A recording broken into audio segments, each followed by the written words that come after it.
Hello and welcome to Nope There's Only Trash Here podcast, episode 24. The day today is the 1st of September 2013. Well, that's exciting. I didn't even realise it was September. It's depressing, quite frankly. Yeah, because that's the start of everything. That's the start of... I've been ignoring life for the whole summer and now I have to do stuff in September. Yeah, work. Yeah. That's it, mainly. Education. It's just not good. No, and it's just come out of nowhere. But September also means GTA 5, so you gotta balance it out. That doesn't balance out though, because that doesn't go very well with education and work. Well, they don't match very well. You also got to make a choice. I mean, I don't know what choice Can't you're do gonna... both. No, unfortunately. It was like with GTA 5. It's going to be like when Skyrim came out. Like every one of my friends bought Skyrim and was like, "Oh, I haven't done anything all week but play Skyrim." I was like, "Okay." It's going to be everywhere on the internet, yeah. Although Skyrim came out the same week as Call of Duty did, and I think Rayman Origins as well, so that's why it was especially messy. What? Oh, okay. But GTA 5, that's all we got to look forward to in September, pretty much. Yeah, good. That deserves the limelight. Well, it gets it anyway. It's a Rockstar game. That's true. Like, usually they make their games in May, and then it's like, woo, May is all about Rockstar, and it does really well. It's weird. I didn't realise, it's just still on GTA 5. Was there a trailer for GTA 5 all the way back in 2011? Probably? That doesn't sound right, but I won't... Because I watched a video of people kind of talking over it, and it was from 2011. I was like, was it that long ago? Well, they can't... Maybe a teaser trailer. I can't think anything concrete. I think it was a teaser, yeah. But it's been a long time. I know, because I don't know... What, it's like a year... Like, maybe a year and a half, 2 years is how long it takes for a game to get announced and then come out. Something like that. And GTA 5 was meant to come out in May, so maybe that's it. Yeah, I think that probably has something to do with it. I think so too. Well, we're back in the podcast, getting it done. Before we do gaming news, I want to talk about something very sad. Very, very sad. I've been playing Rayman Legends. Ooh. Because it's my most anticipated game of the year. And sad to say, I'm still annoyed about the game being delayed. Oh. It's a great game, really well done, you know, everything you would expect. It's a great sequel, it's more of Rayman Origins but expanded, the graphics are great, music is great, everything's great. But I think it's definitely been tainted by this delay, honestly. I mean, I know it sounds nitpicky at this point, but I would have calmed down about this and not cared anymore. It's, you know, it's September. I thought I would calm down, and I just haven't, and it's not good. Well, that's what a way to start the podcast. I know. I'm very sorry for bringing everyone down, but I just kind of had to get it out there because, of course, I'm going to be Let's Playing it. So I don't want to be bringing down that Let's Play. Instead, I'm going to bring down the podcast, you know? That's my style. I don't want to make that depressing because... You have to prioritise. Yeah, something's going to suffer, and I'm afraid it's the podcast today. But it's just because I remembered the fact... Oh, it's not fact, but... you know, because the Rayman Legends was supposed to be coming out in February. And then it was finished... completely finished, and they delayed it 3 weeks before, and that was the second time they delayed it. They then announced it as not a Wii U exclusive, and there was just so many things that made it just a really annoying screw you fans decision, and I still can't shake the feeling that Ubisoft are just terrible and that they've just now tainted this game. And it's just like, oh really, I had to wait for this, they delayed it for this, and it's just, ugh. I thought they kind of made up with it, with all the kind of the free stuff that they did on the Wii U. Well, they did that free challenge app, yeah, but it's built out of levels from the game.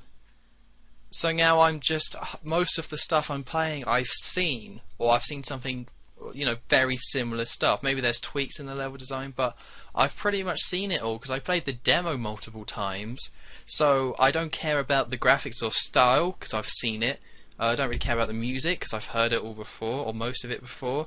I don't really care about the challenges and all the cool stuff they did there because I played the challenge app to death. So either way, because I was able to play the challenge app this whole summer, it killed my excitement for it because it's no longer fresh. It just feels like an expanded version of what I've been playing for the last few months, and that has kind of ruined it somewhat. You know what you are? Oh, this is going to be nice. Go on. You're a Debbie Downer. Oh, well, let's not start using horrible language like that. I didn't want to say that, but I had to. Yeah, well, you're insulting Ian. How do you like that? Oh, I know someone called Ian who is just awful. So that is brutal what you just said then. It really hit home. Yeah, I don't like Ian names. No. Oh, he's been called out enemy of the podcast. We should make a list. Yes, hit list. Because we have made many enemies. We somehow. have experience as stealthy people. We could form a hit list playing Splinter Cell. Yeah. No, maybe not. Okay. Maybe not then. Maybe we'll let the people decide on that one, and judging by those comments on that Let's Play, I don't think they agree that we are stealthy and smooth. No. Getting a silenced pistol might be a good start. I've heard that. Oh. But no, I won't go on about Rayman Legends too much, but yeah, I've now been playing it, and it's a great game, but the thing that really bothered me that I remembered is that I heard a rumour, I don't know if this is true, but it makes sense, that I don't like Microsoft at the moment, and I haven't for a good while, so this didn't help them, that part of the reason why, Rayman Legends didn't just come out on the Wii U, because it was a finished game and they delayed it to come out with the PS3 and 360 release, is because Microsoft said, if you want Rayman Legends on our system, we'll agree to it, but then you have to delay it. They have to come out at the same time.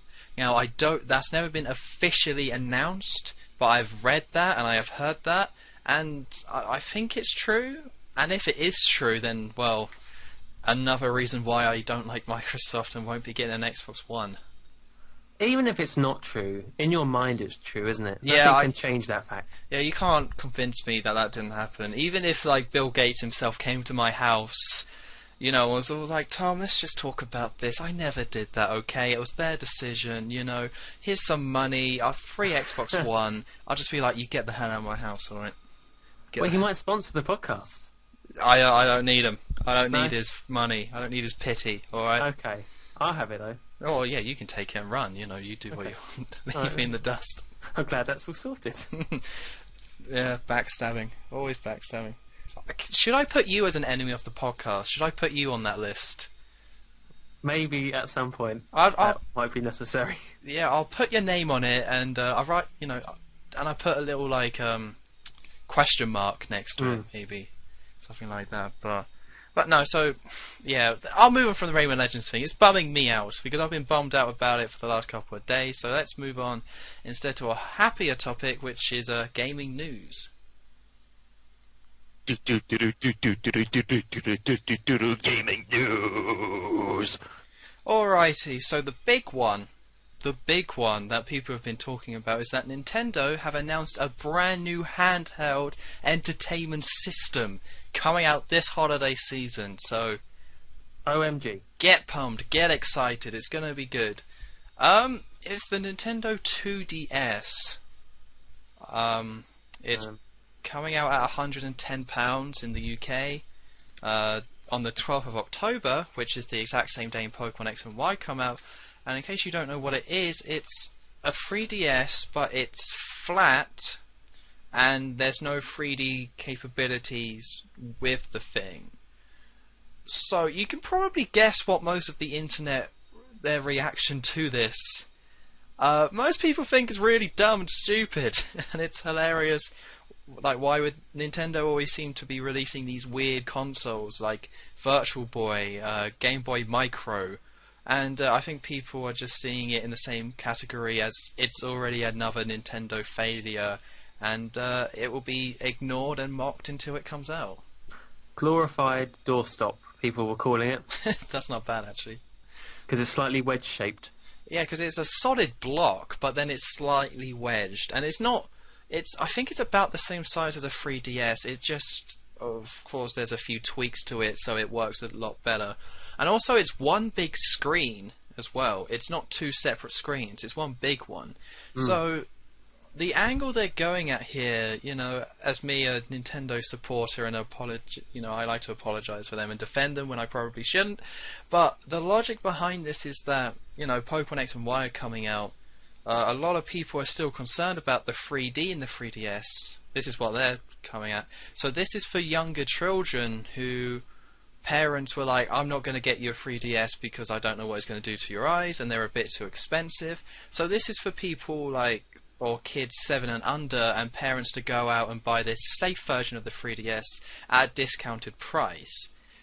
So if you come at it from that angle, then it does make sense, but then that does mean that they're releasing a product that specifically excludes 90% of all gamers and their audience. Yeah, I wonder how many parents didn't get the original 3DS. Like, what's the percentage of market that this is actually aimed towards? Well, that's the question that dictates whether this is a really stupid move or a pointless move, or it's actually a pretty good move. Because if there is all those people out there and all these parents who are like that, then this is like perfect ideal. You can see exactly where they're coming from. The new Pokemon game coming out, kids love Pokemon. You just buy them this cheaper 3DS and it's safe. But otherwise, I don't think there's that many. At first there was a buzz about it in the media about, does 3DS blind your children? And then no one got blinded, and Nintendo got a load of people to say, no, it's alright. So I think for the most part, just looking at the 3DS's success anyway, I don't think you can say that this was necessary. Maybe a year ago, but not in 2013, where the 3DS is the most, it's got the handheld console by the throat with Animal Crossing, and then again you got Pokemon coming out, and you got all the Mario games that they've already got it in the bag for the most part. So I was laughing at the fact you said Nintendo's people. Yes, they have people. I just imagine them kind of locking them away until they're necessary, and come out now and say it's all right, and they just lock them back again. When they released the original Donkey Kong, they were like, right, we've got to set up a company, we've got to have research, we've got to have the business, financial guys, we've got to have the people, and then for all these years they never needed them until now. Oh no! Well, and the Virtual Boy. Yeah, maybe the people came after the Virtual Boy. They made the Virtual Boy. It was horrible. Many suffered. Children died. They made the Pokemon anime episode with all the flashing lights and all that. Yeah. They were like, we probably need people on staff. We do need some of them. Yeah. That does make a lot of sense, actually. Too much sense. Wow. But, yeah, what you're saying, I agree, but I think it's quite smart. At the end of the day, I think it's quite smart because its main audience is young children and overprotective parents, obviously. But I could see it seeping into just cheapskates, to be honest. Yeah. Who want to play the new Pokemon games and don't want to spend 140 quid or whatever, 160 quid. Well, Nintendo has always kind of gone for that, like, we're the cheapest one. That's what they've gone for. They make their hardware not as good as other hardware, because that's what they've been going for with the last few years. This is what it is, and it's the cheapest one. And there's always going to be an audience for that. So I think if you just look at it at that angle, then it makes a lot of sense for them to release a 3DS that's cheap. Because not everyone can afford a 3DS. When there's again with kids, when there's like two parents and then they don't earn that much money and they have like 5 kids or whatever, then they can't be buying everyone a 3DS. But with the 2DS, it's a bit cheaper, so they can probably, do it a bit more. And especially when this has been out for a while, because with the Game Boy Micro, do you know what the Game Boy Micro was? Yeah, it looked quite cool. Yeah, it was tiny. It was a Game Boy Advance that couldn't play Game Boy Color games, but it could still play Game Boy Advance games, and it was tiny. It was like, I don't know exact measurements, but it was really alarmingly small. But it was like fit in the palm of your hand, wouldn't it? Yeah, pretty much. But I don't think there was a real audience for that, because they they made the SP, and the SP was perfect. It was, you shut it, put it in your pocket, you're good to go. So nobody was asking for this smaller one, and then the hardcore audience wasn't going to go for it because the buttons were smaller, so if you got big thumbs, then you're just not going to be able to use the thing. But there is an audience that they're specifically going for with the 2DS, you know? So it does make sense, and that audience, I think, does exist in some capacity. And I think with the 3DS and Nintendo, and handhelds in general, they're very willing to just make new hardware like this and put it out there. There's already been the 3DS XL, you know, so this is the third version of the 3DS, and with the DS as well, they just kept putting different versions out there. So obviously they can get away with doing this, so I don't know, I don't think anyone's angry about it, really. I can't imagine. They must just be annoyed, or just think it's stupid. People were moaning that it looked ugly, but then maybe they're forgetting how ugly the first DS looked. It was pretty horrendous. It was like a big alarm clock sort of grey bulk. So, it's alright. As long as... I mean, the reason why it's flat, I presume, is so kids can't snap it and it's cheaper. Yeah, again, it's just going for the kids, so it's just like a panel thing that the kids can have and they can pick it up, and I'm sure a lot of kids have just snapped their DS or their 3DS. Probably. I can imagine that happening a lot. It reminds me of like those really old fake kind of laptop things for really little kids. And, you know, played like games on it. You're talking and it was like a bit like VTech stuff. Yeah, the VTech stuff. That's what it reminds me of. Well, but better. Yeah, it can play Luigi's Mansion 2, for example. So, I think it's a bit ugly. And then, I actually wasn't too sure why they took out the flip, but that does make a lot of sense that they can't break, because the flip for me is a big deal with the 3DS. I wouldn't be able to put it in my pocket if I couldn't flip it, and that design is really smart and great because it means you get the two screens, the screens are nice, and then you can just shut it and take it away. But I guess with this 2DS, with a little kid, it doesn't matter so much because they just hold it all the time like creeps and then just run around smashing it for some reason. So yeah, it's kind of dumb, but it's not for us, you know? It's not for the people on the internet moaning. It's for people who are younger, and Nintendo always trying to appeal to everyone, so this is them doing that again, so... Did you just call little kids creeps? Maybe. Maybe. It was so nonchalant as well. Well, you know, you see them. You see it. One thing that I do think is a little bit dodgy, however, is I know it's supposed to be cheaper, was £110, but that's not that much cheaper from an original 3DS. It's like £20. Yeah, it's about £20, but it's still... That's Which still I suppose something. Is the price of a game, near enough. Yeah, when it comes to... You know, we're not talking about... When it comes to big consoles, like, you know, PS4 and Xbox One, really 20 quid isn't a big deal. You know, 80 quid is, but 20 quid isn't. But when it comes to a 3DS and the handheld market, I think... I know it doesn't seem like that much of a big deal, but it kind of really is, you know. It's not a massive price drop, but it's still nice, you know. Still nice to have that cheaper option. I think if it was under 100, it would be a lot better. Yeah, I was thinking, because I saw the US price, and I was like, oh, it's going to be 100 quid, because that would be perfect, you know. Bang on 100, you know. But then I heard it was 110, and that just seems to be being a bit picky. You know, because this thing's got to be really cheap to make as well. It's just a block, and then it's one big screen as well, so it's got to be cheap to make, and because the 3DS has been around for a while, so I think they could have gone down to 100. I mean, really. Does Nintendo know nothing about business? Apparently they not. know nothing, because they should have made it £99.99.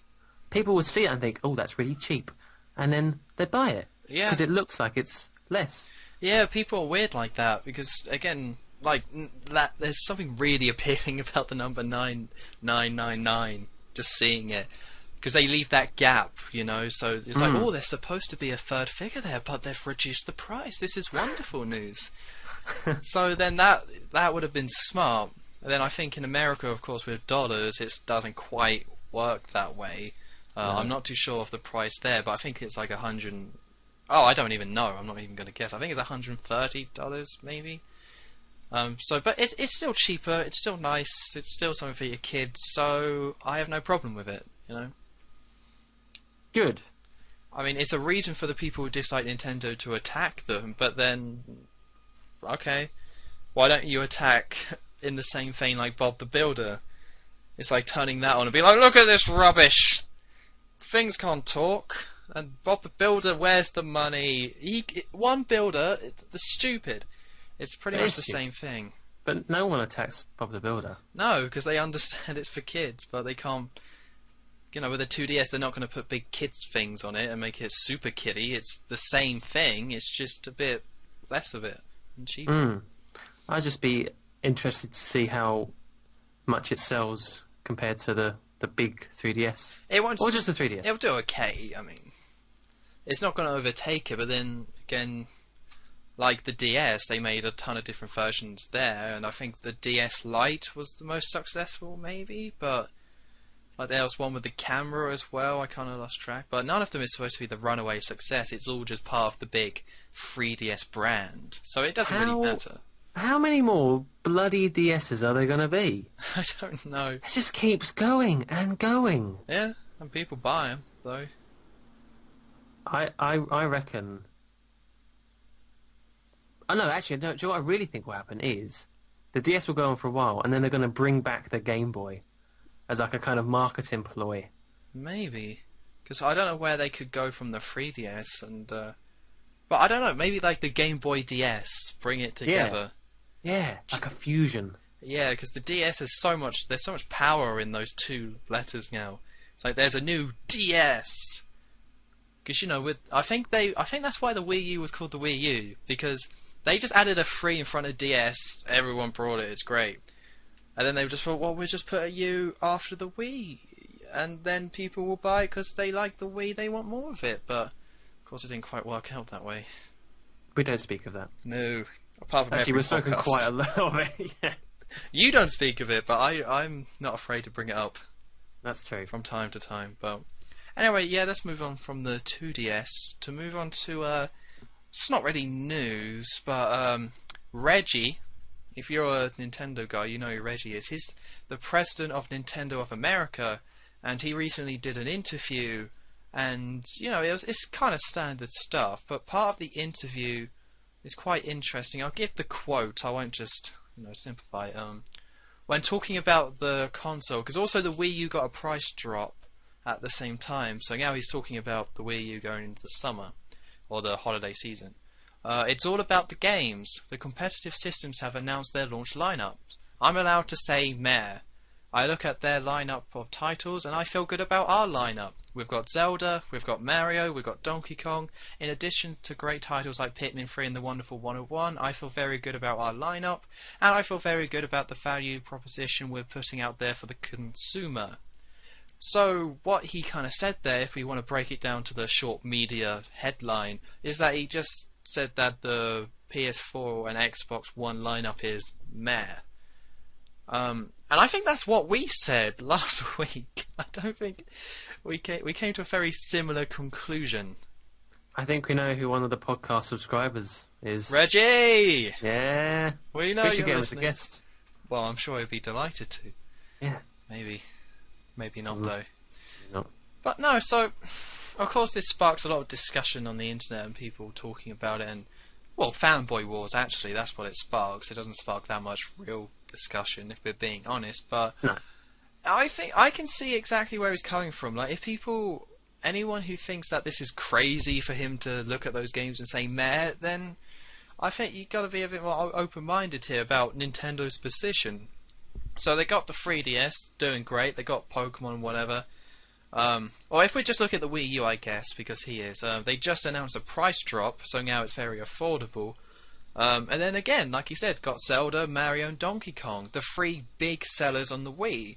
You know, with Super Mario, or New Super Mario Bros. And Super Mario Galaxy, big sellers. Donkey Kong Country Returns, that sold, I think I looked up, 4.7 million copies on the Wii.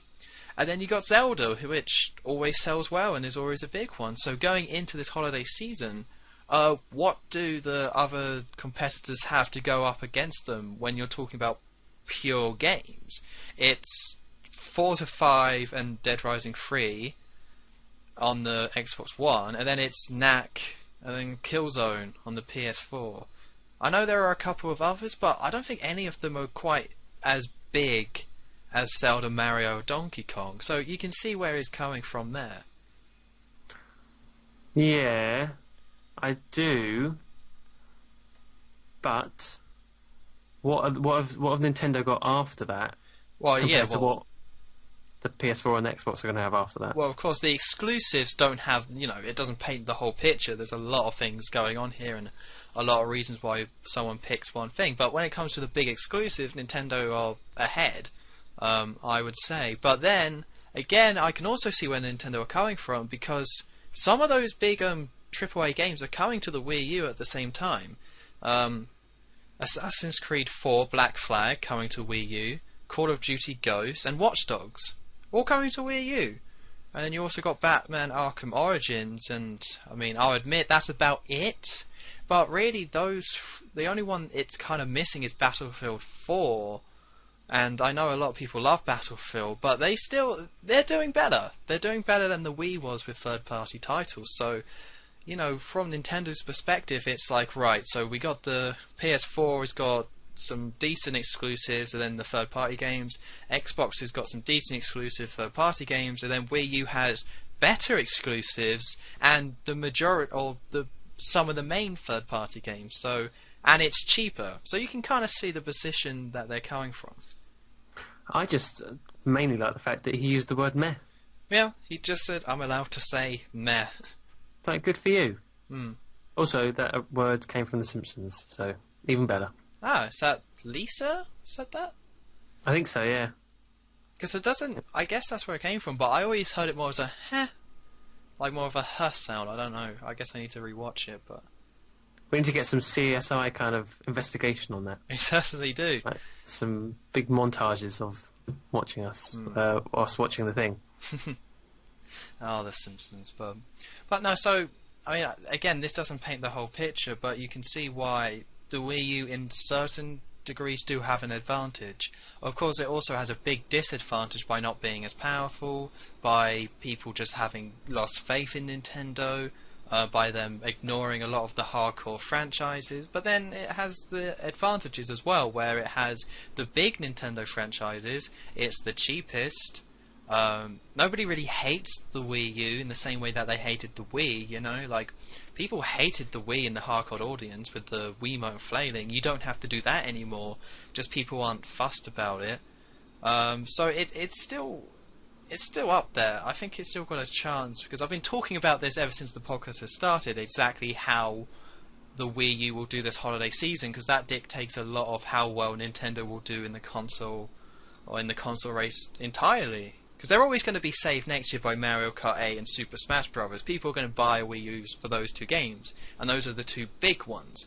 But this holiday season will dictate whether third-party support is going to be there, whether people see it as a legit alternative, or whether it's just going to go more to the Wii, where it's just kind of a bit dismissed as a box to play certain Nintendo games, and that's about it. So it's a crucial moment.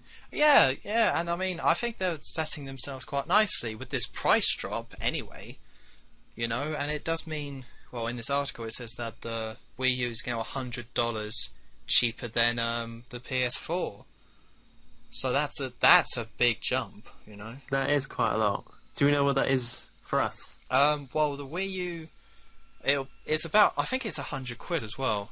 Oh, cool. Because the PS4 is going to be 350 quid, and then the Wii U, the premium is now 250.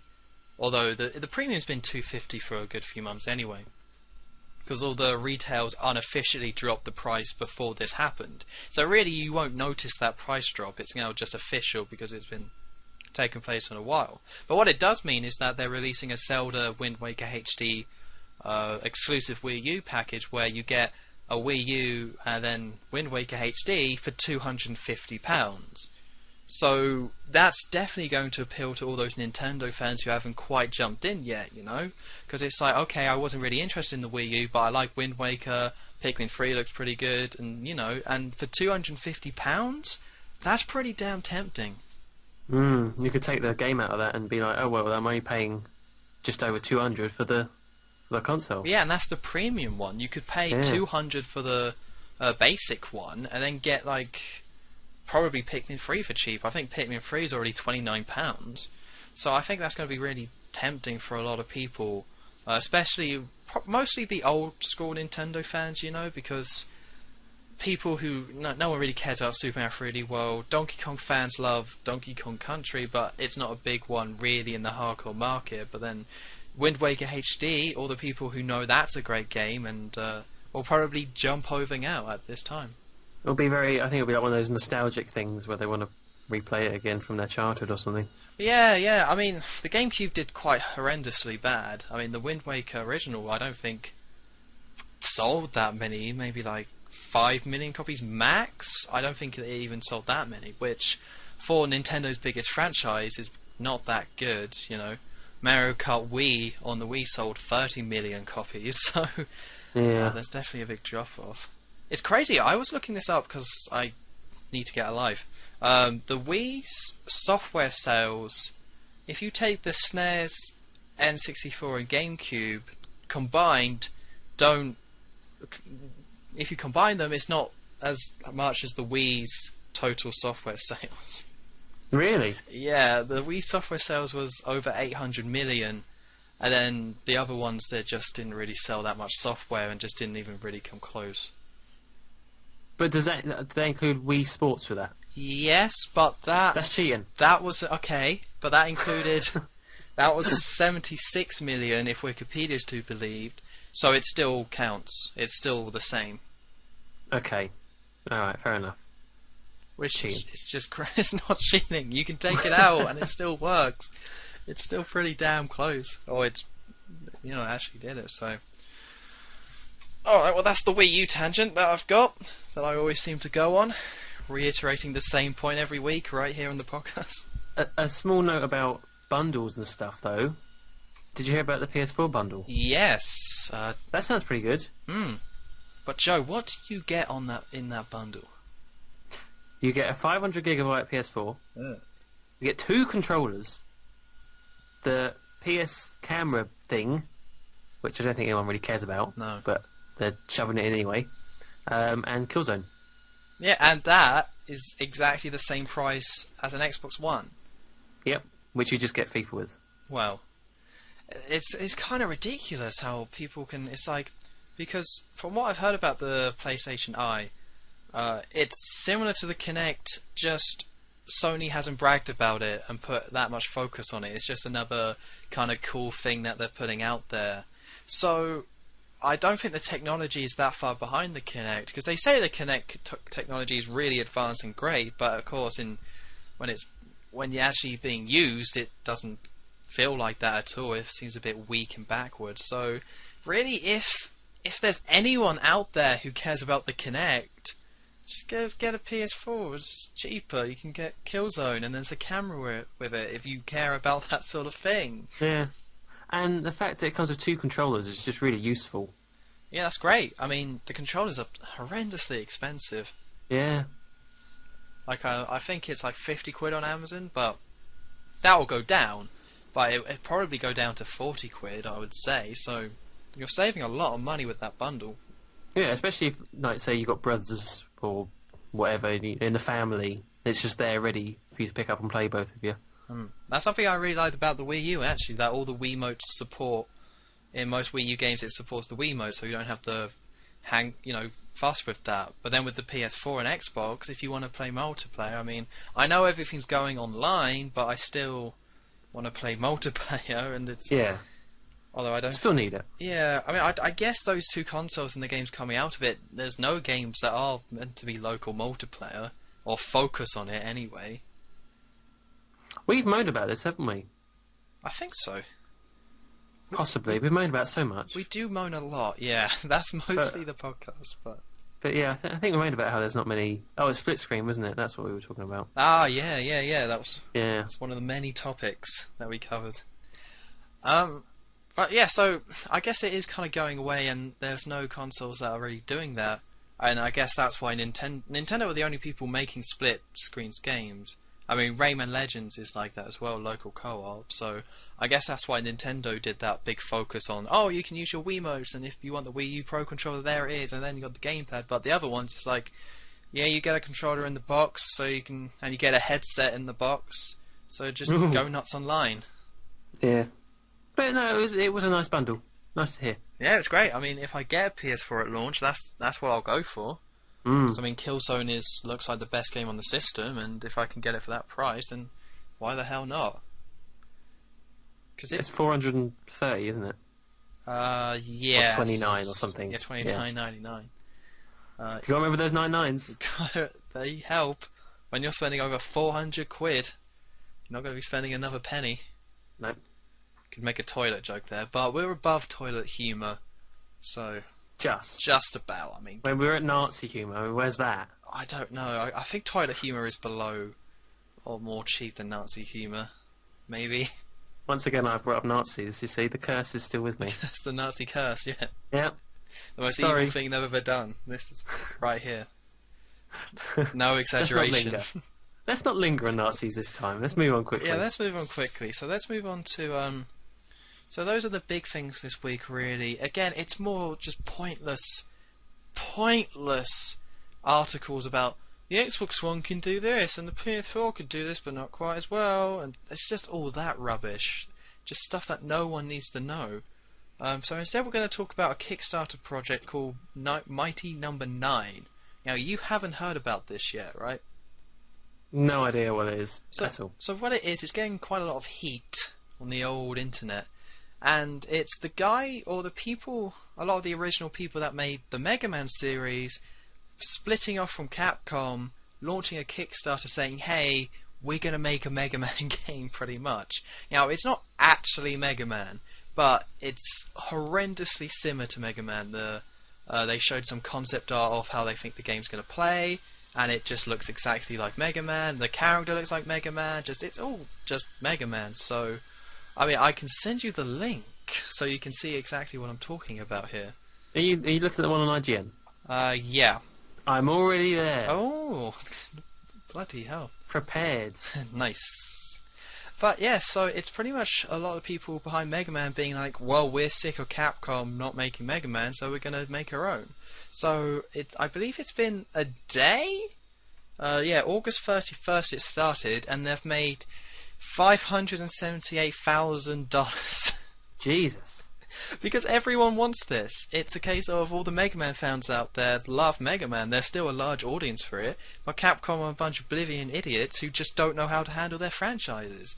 They make games like Remember Me and Resident Evil 6. People are just so sick of it that now the creators are sick of it, but they still want to support. People want to support games like this, you know? They want more Mega Man, so this is the best they can kind of do. So people are just giving them tons of money, so this game is definitely going to get made, and hopefully it's going to be awesome. Do you want more Mega Man? There deserves to be more Mega Man, but I only played 1 and X, and I didn't really like X, and I thought 1 was really good, but I guess I need to play 1 through 10 before I can have a real opinion about it. So you're not going to back this, are you? No, I'm kind of done with backing Kickstarter projects anyway, you know? Like, okay. I've put money into a lot of Kickstarters, seen no returns so far, so until I actually start playing games that I've paid for, I think I'm going to give it a bit of a break. What seems crazy, I was just looking at the Kickstarter page, so they've got 578,000, and only 9,500 backers. Yeah, so they're donating a lot of money. Hold on, where's my calculator? Bloody. There we go. Here he is. I always have it close. Right. So the average donation. It's 579,000 now. It's going up. 052. No, God. 4112. Divided by 9. So. Oh God, it went up again. Wait, hold on. Numbers are hard. Yeah, the average donation then is $60. Roughly. Obviously, there's maths and averages and means and all that, but still, it shows that a lot of people want it. Yeah, it's definitely something that people are getting behind. I mean, I think you can see the numbers of backers for each one, and and they're already something that you can tell this is popular because the big stretch goal or the big pledging ones are being they're actually getting people behind them. Like somebody who's already donated $10,000 or more. And what do they get for that? They get to have dinner with the main guy in it, and then also I'm guessing all the other stuff. That is really cool. Look at the one above it. All right, let's have a look. Okay, They're the price of it. wait, well, If you donate $1 more. wait, what's the difference then? He doesn't want to have dinner that many times. Yeah, I was going to say, if there's two people who did, because it's $9.99 or more, so that must be one where you want all the advantages, you just don't want to talk to the people. Oh, you're antisocial introvert. Yeah, so you want everything and you want to really back it, but nah, I'm not going to sit down with the guy. Oh, it makes sense, yes. I'll give him $10,000, but I don't want to talk to the bloody idiot. Just get it done. See the damn guy. Make the game. Stop eating dinner. Yeah, stop being lazy. But no, so people are definitely behind it. I mean, the most popular one, of course, is the basic one, where you just get the game. But honestly, I might have backed this, but I don't want a PC game. I just don't play them. I just really don't like them. So I guess that's my problem. But they said that they have stretch goals, and one of them is for a PS3, 360, and Wii U version. But God, this thing's long. That's going to be so much more, though, surely. Well, it's $2.5 million they need for those.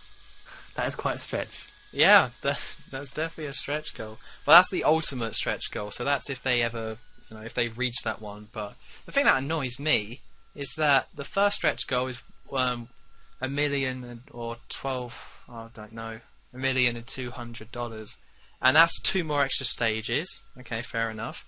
But then the next stretch goal, which is only 150,000 more, is Mac and Linux versions. Who cares about Linux? Don't bother with that stuff.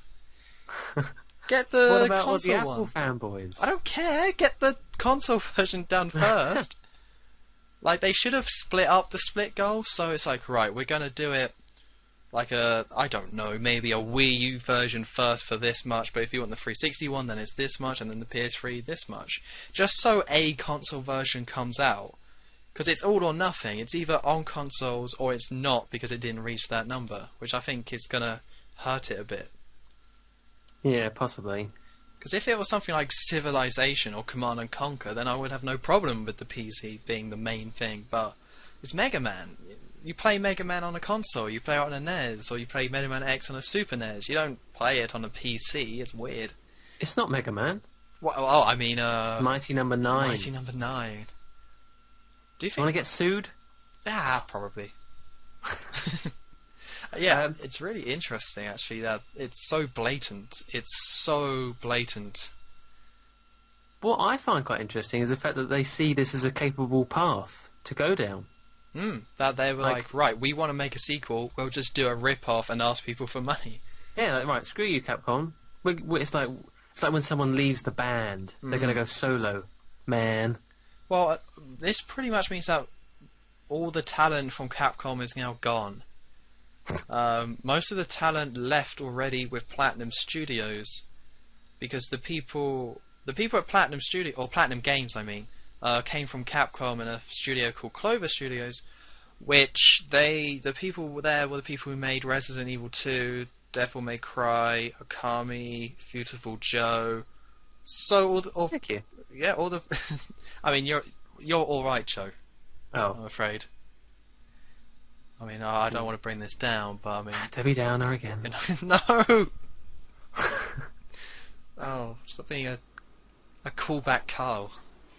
Oh, good. I'm glad you didn't use the Ian one. No, it was a bit forced. But anyway, so they made all the big Capcom games on the PS2 and before then. So they all just left, and now it seems like they've screwed over Mega Man, they've screwed over Resident Evil. Their new franchises are terrible. So now a load more people have left. So they've got no one. It's all just a load of young people who don't know what they're doing, and Capcom just throw money at them.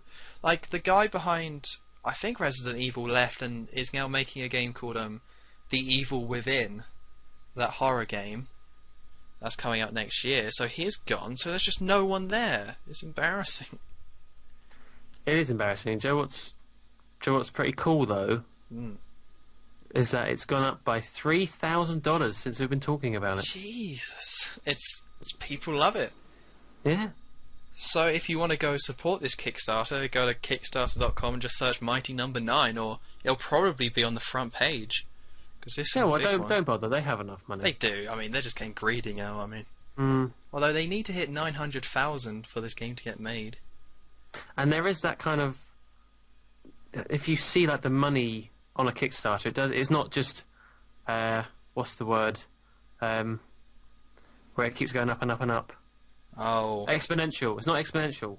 So it might kind of plateau for a bit or something. We don't know. Well, I've seen this everywhere. That's why it keeps going up. Like everyone, just even YouTubers that I follow and subscribe to, they just this guy Some Call Me Johnny. He just did a post saying, "Go support this Kickstarter. It's the people who made Mega Man pretty much making a new one."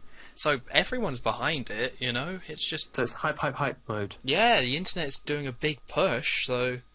Oh damn, I shouldn't have told them to go support it now. We need to be the cool ones.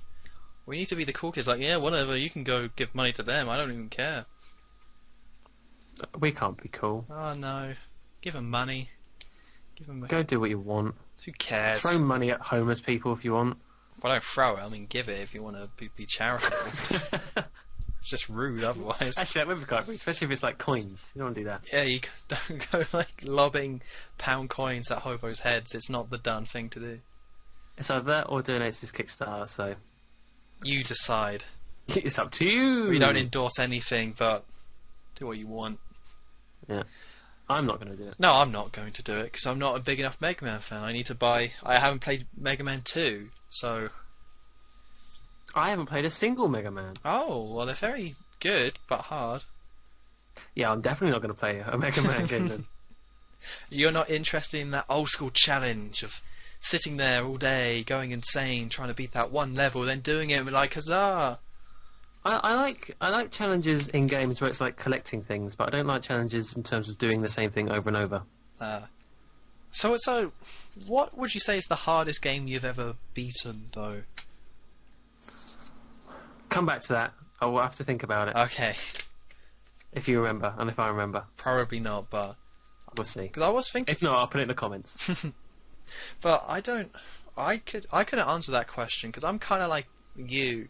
I mean, I beat Mega Man 1, and I used to be determined when it came to beating games, but that's because the game I found hard was because I was young and, you know, not as good as games, so I found Super Mario 64 stupidly hard, but I was just because I was young and I did eventually beat it. So I don't know what's the hardest game I've ever beaten. I mean, I beat Metroid Prime 2 when it came out, and Mega Man 1, and then Banjo-Tooie was pretty hard, I guess. Yeah. I'm the same, like, when younger I would have said, oh, I cannot beat the Simpsons Hit and Run. Like, oh, that last level was such a pain. But like, you do it now, it's like, oh, that's easy. Yeah, I never beat it legitly. What did you do? I think I skipped, like, the fourth one, maybe the third one. Oh, because you can skip missions, can't you, if you fail enough Yeah, time? I skipped one of the ones in the final level, and then did the rest. Yeah, see, it was difficult when we were younger. Yeah, it was brutal. That was so hard. Okay, good. That makes me feel slightly better about myself. There you go. Let's say Simpsons Hit and Run. You're not a Debbie Downer anymore. Yay! I'm an uplifting... No. Ursula. Ursula. I'm glad you came up with a name beginning with you, because I had nothing. Yeah, that's quite tricky. I was running on empty there. So anyway, let's go on to recent releases, or what's coming out. So, Rayman Legends is coming out on the 3rd of September in America, just for the record. It's already out here, but it's coming out actually today, because the podcast will be going up on the 3rd. So yeah, so go buy that if you want it. But also, we got Total War Rome 2. I thought that game... Isn't that game already out? I just feel like that game's already out. All those kind of games blend together for me. Yeah, I'm the same. I was like, well, didn't they already do a second Rome 1? Or because I know there's a Rome 1 and a Shogun 1, but I think they did 2 of 1. I don't know. And then we got Diablo 3 for consoles. That comes out on the 3rd. On 360 and PS3. I don't like Diablo 3. I don't like those sort of games. What is it? It's a dungeon crawler, pretty much. up and above, where you're just clicking your mouse, like kill him, and looting. Ah, And that's the game. okay. It's one of those games where there's very little gameplay, but it's just compelling enough that you can spend hours and hours and hours and hours of it. And because there's no real substance to it, you can just do it forever. Is it anything like Dota? Oh, I've heard of Dota. Because I remember that. A friend was playing it. I'm not sure. I think it's a bit like Neverwinter Nights, if you've heard of that. I've got that game. I got Neverwinter Nights 2. But I don't know where the hell I got it from, and I have never opened it. See, I have the first one because I brought it from a PC World, because there was good reviews on it. I might have... Because it was £5. Yeah, I may have got it. It was like £1. It was even cheaper. Yeah, because it was like BioWare was on the box, you know, people that made Knights of the Old Republic, and it got good reviews, and that's back when I used to like PC games, so I thought, oh, I'll give it a go, and I played it for an hour and never touched it again, because it wasn't good. Oh. It's so bizarre, that's one thing I don't like about a certain section of PC gaming. It's so bizarre how little gameplay a game can have. How do you mean? Like, just clicking a mouse telling someone where to go, it's not gameplay, it doesn't count. You know. So what is your view on Civilization then? Civilization, there's strategy. You think about it. It's turn-based. You plan your moves. You have to be strategic. If you want to win, you have to dictate where everything is going. But it's not. It's management. You know. But when you're controlling a direct character, there is still that element of management. But the fact that you have to actually manually just click on a monster, and then you press 2 to switch to your fire spell because they're weak to fire, then you just click on that. It's just like, it's just D-. Try again. Just try and make it engaging. So you're not a fan of things like World of Warcraft? No, I did play it for 2 weeks, non-stop. And then it was during one of the summer holidays, because I downloaded an illegal copy so I could play it for free. I know, it's outrageous. It's so crazy. So I gave it a go. And then I just all day I played it. And then on that like 15th day, I got up, turned on my laptop, loaded it up, and it was like, I'm just gonna do the exact same thing I did yesterday. Just pointless quests, just running around, be like, oh, I don't have that axe. It's just the exact same thing. So I just deleted it and never played it again. Because I just don't like games where you're just doing the exact same thing, like Skyrim, and there's like you know, Diablo and World of Warcraft, because there's no substance to it. That's why you can play it forever, because you're kind of addicted to it in a weird way. You get addicted to like this overall goal, and it's the MMO designed to just get you hooked, and then you just do that all the time. And I just don't like it. I just don't think it's compelling, and I don't think it's good game design. There you go. And it's why I don't like Borderlands, because it's the same mentality. Are you going to bring up Borderlands again? I always do. I always do. It's coming to Vita, so that's why I brought it up. Secretly. There's a reason behind everything. Sometimes. But no, anyway, so where were we? So that's Diablo 3. We'll not be buying it. And the biggest game of arguably the year comes out on the 6th of September on the Xbox 360. It's a farming simulator. What type of farming? Whatever farming you feel like. There's a tractor on the box. But there's loads of separate games that could be, like Combine Harvester. There must be. Well, you're saying they haven't broken it down enough. Like, there's more. They could do a separate game all about Combine Harvesters. I'm sure they have, haven't they? Maybe. Tractor Simulator. There must be a tractor simulator. Well, yeah. Trucking simulator. It's all in farming simulator right there. Is it a new one then? Yeah, it's coming out this week. So it's like Farming Simulator 2? No, it's just called Farming Simulator. But I've already heard of that game. Well, I guess this is like a console port. Or something like that. Like Why? A-Train. They made a console version of it. Didn't that game get really popular just because loads of people on YouTube were playing it for fun? What, as A-Train? a joke? No, like Farming Simulator. Probably. Or is it actually an interesting game? Well, I've never heard of it, but it seems like there is an audience for these simulators. Like Microsoft Flight Simulator is a big one that people thoroughly enjoy. But then you got all these spin-off ones, so maybe people were doing that, but I don't think Farming Simulator can have that big of an audience. Not anymore. I bet it'll be all over YouTube. I mean, probably. I mean, I might buy it. I don't know. I bet you. No, I'm definitely not going to buy it, but... Fine, never become a farmer. Well, I don't want to become a farmer. I don't like farmers. No, they are a bit creepy. I live in like a farming county, and they're not. Yeah, I hate their accent. Country bumpkin. I don't like it. That's good. We've insulted farmers. Well, farmers don't have computers. They don't know how to use technology. Exactly. They're not going to be listening to a gaming podcast. Maybe a.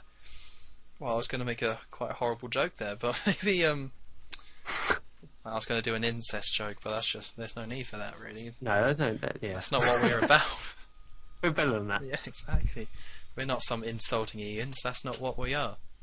No, who want to be that guy? No, screw him. No. Alright, so... I don't know if we'll go into a topic, because... screw it, all the other podcasts have been quite long, because we're at 55 minutes, so... What we're going to talk about, we talked about the Kickstarter thing, so... And we haven't done a topic in a while, actually, thinking about it. So, the big question, or the big overall...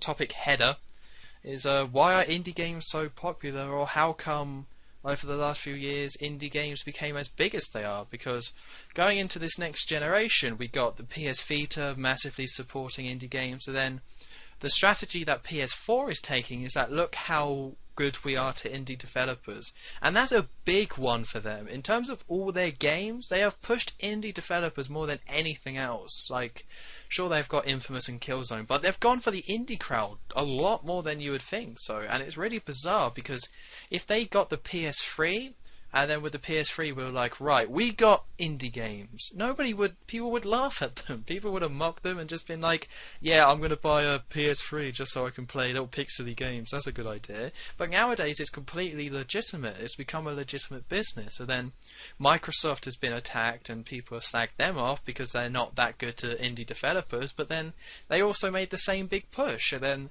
Nintendo with the Wii U are trying to encourage people. So the thing is, like, how did this happen, and why are they successful? I mean, so when did people start taking indie games seriously? Well, I don't know which one you could pinpoint it to. I mean, the most popular one is obviously Minecraft. That's the biggest one. I think, I don't know what game was the first big indie hit though. I mean, I'm sure. I don't think Geometry Wars counts, because of course Microsoft started this push by putting with the Xbox Live Arcade, they started putting these games on the console so you could download them. Now, at first it was just companies putting out whatever. You know, there was just, oh, here's another version of Pac-Man, and here's Gauntlet, if someone wants to play Gauntlet. So it wasn't legitimate, but then somewhere along the line they kind of changed their ways, and I think a lot of it was probably to do with Steam, if we're being honest. Oh, right. Like, maybe with Steam, when that started, I didn't follow Steam, but when they started offering these games, and you can get them cheap and to check them out, because also with the Xbox Live Arcade, they also were shunning indie games pretty much, right? Like, they have a separate section, Xbox Live Indie Games, and it's just awful. Absolutely awful. Yeah, I do remember looking in that a few times, and they were just weird, a lot of them. They were just weird, unfinished, barely demos, just made by a bunch of weirdos. But, I mean, the question is, like, did indie games start becoming popular because they were legitimately got 10 times better? Well, what games do you think of when you think of indie games? What springs to mind? Well, nowadays it's got to be Minecraft. Bastion was a big one. I don't know. I don't really play them that much. Lone Survivor. I guess The Binding of Isaac was also an indie game. Oh yeah. Limbo. Yeah, Limbo. I don't think Trials HD was, but that's a big one from Microsoft. But yeah, there's Braid. Braid. Yeah, Braid was a big one as well. There's Hotline Miami. Journey. Yeah, Journey. Yeah, Journey, another big one. So yeah, I mean, when you look at it like that, they definitely have improved, right? I mean, but They're all very artsy. like Well, a lot of those ones were, yeah. like because the thing is, if I think at the end of the day, it was a perfect balance of the mainstream gaming industry went towards annual releases and things like that, more gritty kind of following in the wake of Call of Duty because that was such a big success, that the interesting stuff then started happening in the indie scene, and because games became more, I think, maybe easier to make, it was easier to make something more legit with a certain amount of startup money, so they then started making big games. But then the thing is that I don't know if it was Microsoft and the big companies supporting the indie scene that led them to come up, or if it was the indie scene doing it by itself. Well, maybe it was just the internet helped a lot. It's actually stupid, but things like YouTube, for example, and places where people could share their creations. That probably helped a lot in terms of getting your game seen and made aware of. Yeah, because that's the thing. Great games are being made all the time, but they don't become a success if they don't get exposure. And to get that ball running, you have to have something. You can make the best game in the world, but if you can't get that ball rolling, because when people start playing it, then they'll share it because they're like, oh, this is really good. Then they kind of share and get out there. But I guess indie games never had an opportunity to start things off and to start any sort of buzz. But then, like you said, with the internet, it's now a case of, yeah, all those terrible indie games still exist, but if there's any gems in the crowd, then they do rise up and become distinct and definitely go up against, and people would put them alongside big mainstream titles where there were millions and millions of dollars put into them. Yeah. And especially with things now like... wait, did you already mention about Steam Greenlight? I think you did. No, I mentioned Steam, but not Steam Greenlight. The Greenlight, oh yeah, well that whole bit, which is basically like a filter system for good indie games. That is especially useful. But I think it might have been Microsoft and Valve taking these risks on these indie games, though, because this has only been a recent thing, like with Kickstarter and this big push. This only happened, say, after Minecraft was popular. That they started making these push for these indie games, So I think a lot of this probably came from the fact that Microsoft wanted to make the Xbox Live Arcade a legitimate source for games. So then they started helping out companies like Bastion and, those sorts of games, because those were the ones that really stuck out in people's mind and made people think they're legit. Because Minecraft is it's its own separate thing. It's an indie game, but it's its own separate thing that was going to be big no matter what, because it started on the PC. Once people got a whiff of it, it was a good idea, it was well done, the people behind it, were passionate about it, so that was always going to be big. But what made the indie game legit, or the indie game scene, was, I think, Microsoft creating or helping create these smaller games, but then these games actually being good because the people behind them did a good job, and then it just kind of snowballed from there. It's funny though, because we were saying in a previous podcast about how indie developers don't really like Microsoft anymore. No, I guess now that there's so many different options for an indie game, like before there were none. Like if you, they can be picky. Yeah, they can now pick and choose between the companies. But again, like I said, with the PS3 launching, you can't even, or with just the PS2, say, you can't even imagine having some sort of access to an indie game on that box. It was just unheard of. So if an indie game were going to come out, it would just be on some sort of horrible Flash website with all these banners, and then maybe it was a good game, but you wouldn't really know because you were having to use a keyboard to play it, and then it would load weird and things like that. So I guess a lot of it is Microsoft giving them that avenue, But now the only thing that's weird is that not all indie games are that great. No, I mean, if we comparing the ones we just said a minute ago, there's like thousands for every one we said that are awful. Yeah, that's the worrying thing. That there's now this push towards it, but they're not all that good, because there's a reason why these people are making indie games rather than actually being with a real company, is because they couldn't Well, some of them are just because they're creative, passionate people, and then they just want to make the game. And now it's so easy for an indie developer; they just go that option. But back in the day, it didn't used to be like that. They would have to go with a big company or struggle and find their own company and try and build up from there. But that was really hard to do. So most of these people are doing it because they're terrible. But now all the terrible people are now going to get money either through Kickstarter or from Sony. And people, it's like the indie game scene has got a really good rap at the moment, but it's like selective. People selectively choose to look at certain indie games and be like, that's what an artistic marvel. Indie games are brilliant. Boo! Assassin's Creed Brotherhood, get out of here. But, it's not all... I'm kind of worried that there's a too big of a push towards indie games because we're going to get a lot of crap. We're just going to get a lot of it. It might kind of collapse under its own power, perhaps. Although, going back, something that may have fueled indie games, possibly, was things like the App Store as well. Yeah, definitely. I didn't really think about the App Store, but then... Because we talked about mobile gaming, and that's definitely increasing. That's definitely on the rise, and it now means that people... Because gaming used to be... gaming was what it was, and then it started getting better.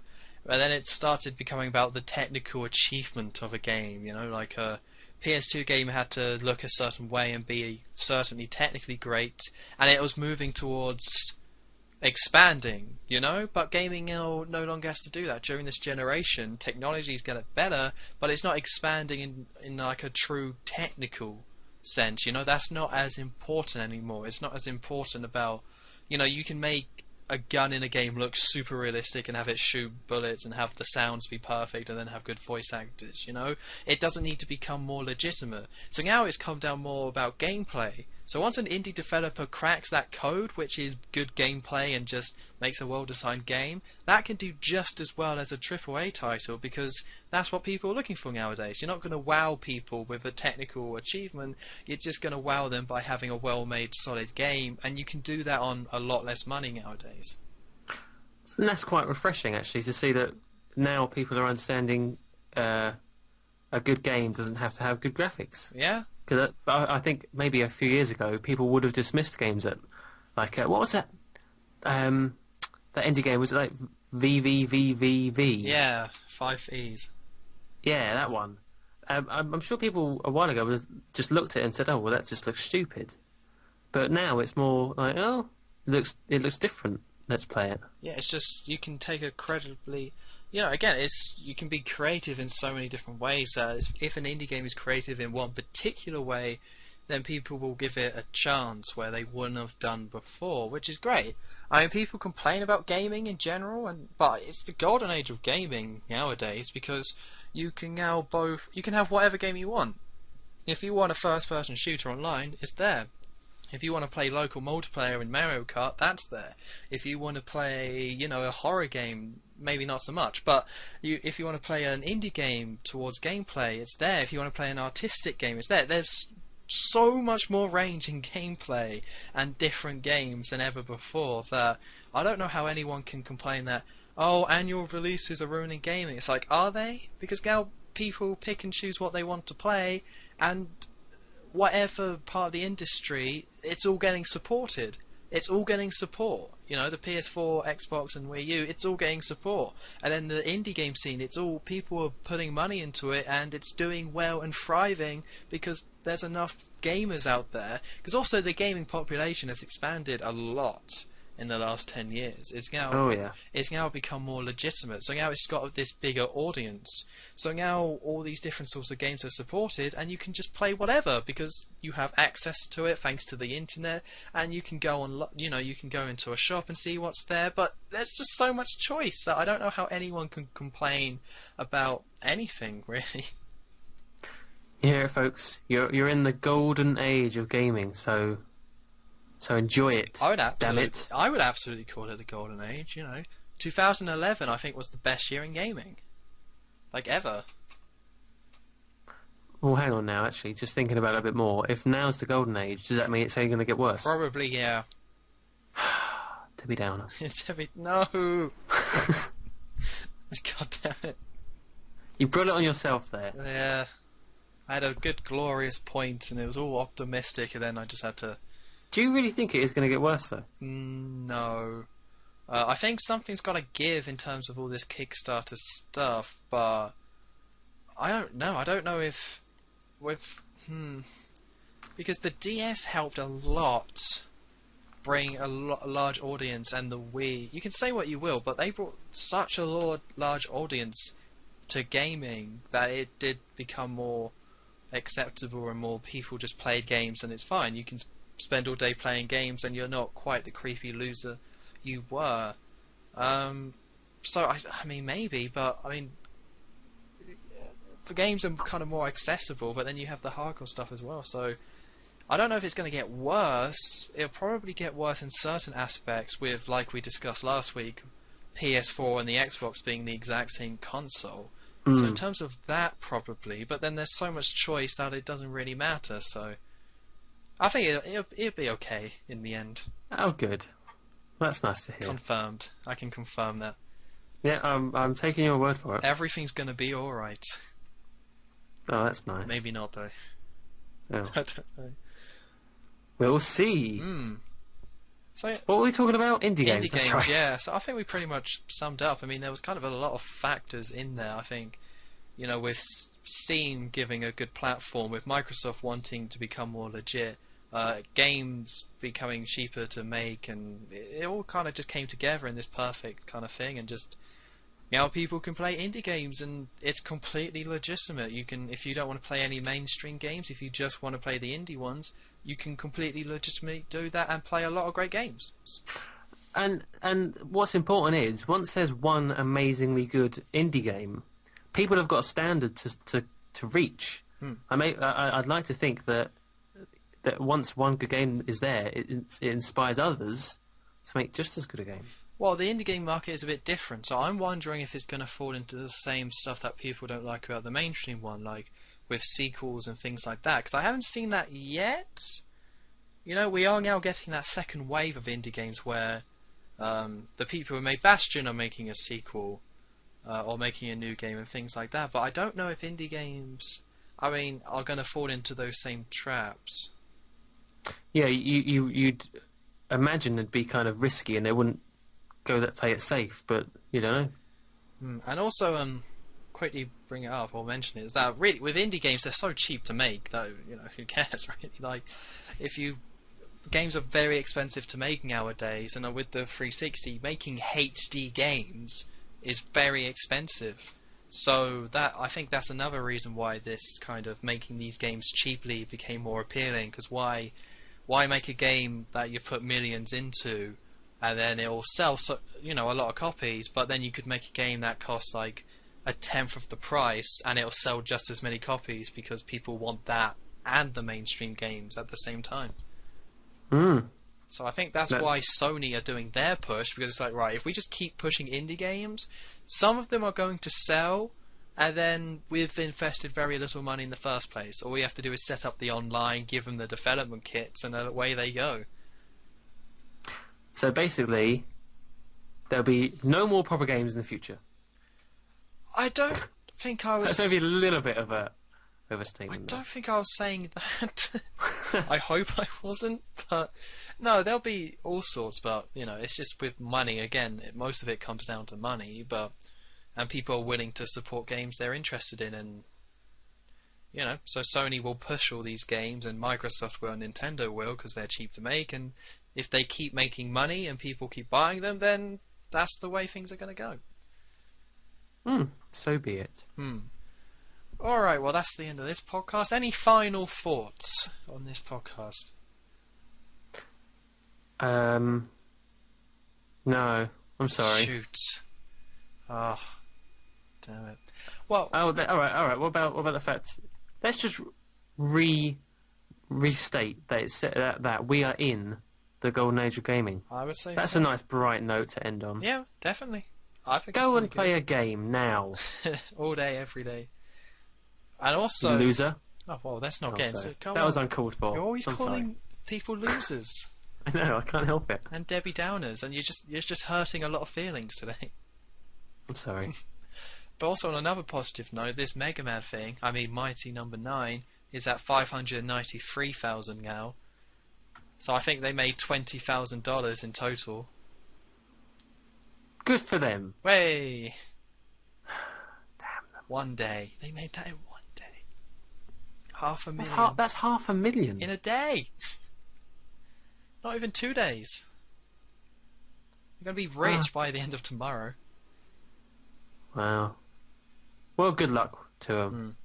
Well, anyway, let's end this off. So, as always, thank you for joining me, Mr. McLuckable.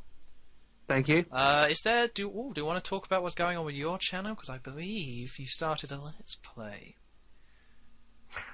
Yeah, I'm Let's Playing Futurama the game now. Awesome. So if you are vaguely interested in that, go watch it.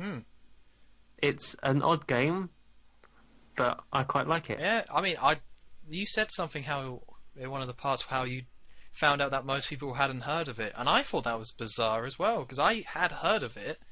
I just never played it because it got bad reviews, but I definitely heard of it.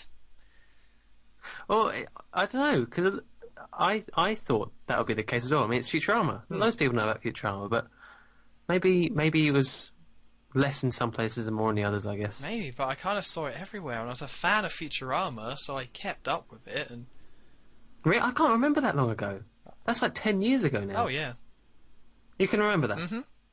Well, I am 1 wish I year had your older, memory. so you know, Oh, okay. man of the world, We're going to get into that. experience. I'm just such an experienced fellow. I've seen so much, We're so wisdomous. so much wisdom. It's Right. not that much though. Well, yeah, that new Let's Play finally. So there's that. Awesome. All right, and with that, that's end off. So I'll say it again. Thank you for joining me, Mr. McLuckable. I'll say thank you again. Awesome, and we will see you next week. Bye bye.